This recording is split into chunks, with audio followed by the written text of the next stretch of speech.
चले जाते विभिन्न पार्टियों में, कोई हरा में, कोई लाल में, कोई गुलाब में, कोई पीला में चला जाता है, कहता है हरा पार्टी जिंदाबाद, लाल पार्टी जिंदाबाद, फलना जिंदाबाद, ढकना जिंदाबाद। अरे भैया काहे जिंदाबाद, काहे जिंदाबाद? तुम्हारा परिवार का जिंदाबाद कैसे होगा, तुम्हारा बाल बच्चा का जिंदाबाद कैसे होगा, तुम्हारा माँ बाप का जिंदाबाद कैसे होगा, ये सोचिए। हम लोग नहीं कहते हैं, कोई जरूरी नहीं है जेबी कैसे जिंदाबाद, जयराम महतो जिंदाबाद, मोतीलाल महतो जिंदाबाद करने का। हमारी अगर विचारधारा सही लगता है, हमारी नीति अगर अच्छी लगती है, हमारा सिद्धांत अगर सही है, हम अगर आपके हक की लड़ाई लड़ रहे हैं, हम आपके अधिकार की अगर लड़ाई लड़ रहे हैं, तो हमारा साथ दीजिए। और अगर नहीं लगता है कि हम आपकी लड़ाई लड़ रहे हैं तो छोड़ दीजिए, कोई जरूरत नहीं। और लड़ रहे हैं तो खुले तौर पर साथ दीजिए। हम एक बार बदलाव करने का संकल्प देते हैं, एक बार बदलाव कीजिए, एक बार। अगर हम नहीं कर पाए तो दोबारा पर चांस नहीं दीजिएगा, लेकिन एक बार मौका जरूर दीजिए। ये बदलाव करना पड़ेगा, ये हमारा गोल है। हम क्या करेंगे आप समझिए। जेबी केसेस क्या करेगा? जेबी केसेस में क्या भाषण देगा? केवल नहीं, जेबी केसेस सबसे पहले रीढ़ का जो हड्डी होता है एजुकेशन पे बात करेंगे, एजुकेशन पॉलिसी पे बात करेंगे। अगर जेबी केसेस की सरकार बनती है, अगर टाइगर जयराम महतो मुख्यमंत्री बनते हैं, उसके साथ ही जाते हैं, सबसे पहले एजुकेशन पे बात होगी। और जितने भी स्कूल हमारे 35,000 स्कूल है, सरकारी स्कूल, उनमें सबसे पहले टीचर की व्यवस्था होगी। अगर टीचर रहेंगे, स्कूल नहीं भी रहेंगे, तो बाहर में भी बच्चा पढ़ सकता है, हमारा पढ़ सकता है कि नहीं। लेकिन अगर टीचर नहीं रहेंगे, आप बड़ा बड़ा बिल्डिंग खड़ा कर दीजिए, कोई फायदा होने वाला नहीं। आज झारखंड में शिक्षकों की कमी, 2.5 से 3 लाख इमीडिएटली शिक्षकों की जरूरत है। लेकिन 5 साल में सरकार कह के आई कि हम 5 लाख सरकारी नौकरी देंगे। अरे 5 लाख को छोड़िए, इसका पूरा डाटा बताते हैं। कार्मिक विभाग की डाटा है, टोटल इन्होंने अभी 1500 भी टीचर पीजीटी टीचर की वैकेंसी दिए, टोटल मिला के 12 से 13,000 वैकेंसी दे पाए सरकारी नौकरी। और ये गिनाव कौन सा नौकरी को रहे हैं? जो रोजगार मेला लगा के दिए हैं 5,000 7,000 की नौकरी, उसको कह रहे हैं कि हम 50,000 60,000, उसको भी मिला दे तो उन्होंने 60 से 70,000 नौकरियां दी है रोजगार मेला वाला लगा के। बाकी सरकारी अगर जोड़े तो मात्र 15,000। पूरी तरह से विफल सरकार है। इनके वादे, इनके मैनिफेस्टो को आप पढ़ लीजिए। पहला क्या था? हम आएंगे 1932 का खतियान लागू कराएंगे, एक स्थानीय नीति बनाएंगे, नियोजन नीति बनाएंगे, विस्थापन नीति बनाएंगे, प्राइवेट नौकरियों में 75% यहाँ के लोगों को देंगे। अगर ठेकेदारी पर था तो 25 करोड़ का ठेका यहाँ के लोगों को मिलेगा। अब ये बताइए, 5,000 7,000 बेरोजगारी भत्ता देंगे, 2,000 से 3,000 तक आपको चूल्हा खर्चा देंगे। आप इतना मैनिफेस्टो हमने पढ़ के बता दीजिए, क्या एक भी पूरा हुआ? एक भी पूरा हुआ क्या? फिर आप क्यों सुन रहे भाई? शर्म की बात है कि आज इस सरकार को हमने, कि जो केंद्र की सरकार है उसको 9 सीटें और इस सरकार को, इंडिया सरकार को 5 सीटें हम लोगों ने दे दिया। कितना शर्म की बात है।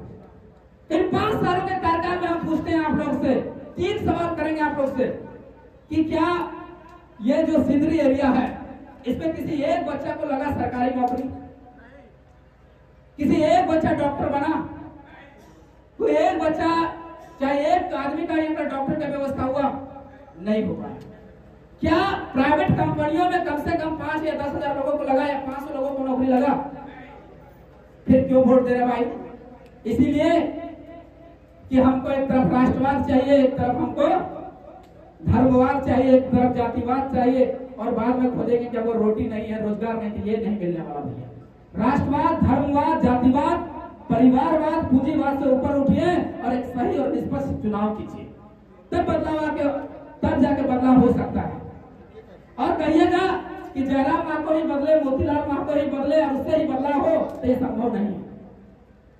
बहुत बड़े एक व्यक्ति हुए नेल्सन मंडेला। नेल्सन मंडेला ने एक शब्द कहा था, अगर समाज में क्रांति लानी है तो सबसे पहले राजनीतिक क्रांति लानी पड़ेगी। क्यों?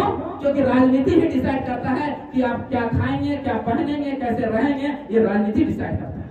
और दुर्भाग्य की बात है कि भारत के युवा बोलती है, I hate politics, behind the reason I hate politics. आज मोदी जी ने 7 लाख पर टैक्स लगा दिया, वो चाहते तो 5 लाख पर टैक्स लगा सकता था। 50 लाख से ज्यादा कमाई आपको 40% टैक्स देना पड़ेगा। आज आप गाड़ियों में 100 रुपए का पेट्रोल भरा के आए, आपको पता है जीएसटी कितना लगाया गया? इसमें 20 रुपए सीजीएसटी और 20 रुपए एसजीएसटी, यानी 40 रुपए का टैक्स लगाया गया। अगर चाहते तो उसको माफ कर सकते थे और 60 रुपए में पेट्रोल हो सकता था। ये राजनीति डिसाइड करता है। आज आप 5 रुपए का बिस्किट खा रहे हैं, ये बोतल ये 10 रुपए की है, इसमें डायरेक्टली इनडायरेक्टली रूप से हम 2 रुपए टैक्स दे रहे हैं। क्यों टैक्स दे रहे हैं? इसलिए टैक्स दे रहे हैं कि हमारे बाल बच्चों को अच्छी शिक्षा मिले, अच्छा रोजगार मिले, स्वास्थ्य मिले, इसलिए टैक्स देते हैं। हम इस लोकतांत्रिक देश में हम राजा हैं, हम मालिक हैं, लेकिन मालिक क्या हो गया? नौकर हो गया। जो नौकर था वो मालिक पर बैठा। हमने कभी आजकल रोपा के दिन चल रहा है, रोपा के हरावा जाना, हरावा पूछे हरावा के 300 टका दे खतरनाक जो तो तुरंत हमारे खेतवा जो मेरे कर नहीं रहे तो कहीं दबो तोरा 300 टका। लेकिन आज देखिए विधायकों का वेतन 2,88,000 मांग लेता है, 3 लाख 3 लाख हर पर दिन देते। लेकिन कभी सवाल उनसे किए कि हमारे बच्चों को शिक्षा कहाँ मिल रहा है, हमारे बच्चों को रोजगार कहाँ मिल रहा है? नहीं सवाल किए। आप मालिक नहीं, आप गुलाम हैं, आप गुलाम हैं। आप अगर प्रश्न नहीं करना जानते, प्रश्न उठाना नहीं जानते हैं तो आप गुलाम हैं। इसको बदलिए। मुखिया हो, सरपंच हो, जिला परिषद हो, विधायक हो, सांसद हो, वो आपका सैलरी से चल रहा है। बीडीओ हो, सीईओ हो, डीसी हो, वो आप सैलरी दे रहे हैं। आप उससे सवाल जरूर कीजिए, जरूर सवाल कीजिए। जिस दिन सवाल करना सीख जाएंगे, बदलाव होना उसी दिन शुरू हो जाएगा। अब बात करते हैं स्वास्थ्य की, हेल्थ सेक्टर की। हमारे यहाँ झारखंड में सबसे बदतर हेल्थ व्यवस्था, यहाँ मरे बिना कोई विकल्प नहीं है। हमारे यहाँ मरे बिना कोई विकल्प नहीं है।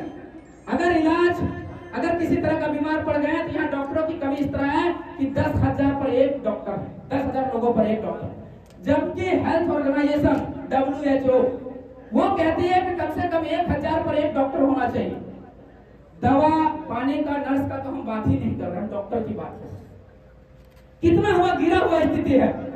टाइम कम है, शॉर्ट पीरियड में हम अनएम्प्लॉयमेंट की बात जरूर करेंगे, क्योंकि ये युवा सम्मेलन है और सबसे ज्यादा बेरोजगार अगर कोई है तो युवा। और झारखंड में बेरोजगारी दर, भारत कहा जाता है युवाओं का देश है, और युवाओं का देश होने के नाते यहाँ 70 से 80 करोड़ युवा हैं।